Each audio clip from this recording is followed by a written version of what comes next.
एखाद्या महिलेचा पती मयत झाला त्यानंतर त्या महिलेला पतीच्या मिळकतीमध्ये वारस हक्क प्राप्त होतो व पतीच्या मिळकती ही वारस हक्काने त्या महिलेला मिळते। मयत पतीची मिळकत वारस हक्काने घेतल्यानंतर त्या विधवा महिलेने जरी दुसरा विवाह केला तरी तिच्या वारस अधिकाराला कोणत्याही प्रकारचा बाधा पोचत नाही। नमस्कार, मी आपला वकील मित्र विशाल गावडे। चला तर मग कायद्याचं म्हणजेच तुमच्या फायद्याचं बोलूया।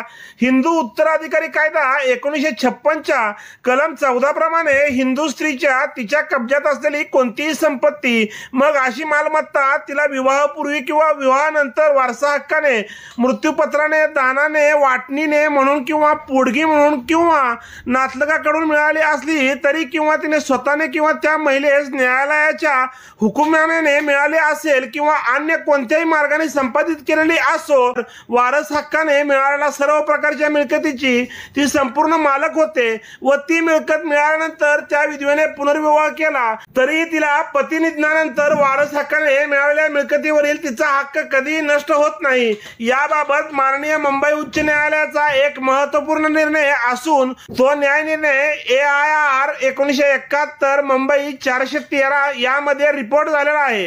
व्हिडिओ आवडल्यास व्हिडिओला शेअर करा व कोर्ट कचेरी या YouTube चॅनलला सबस्क्राइब करा।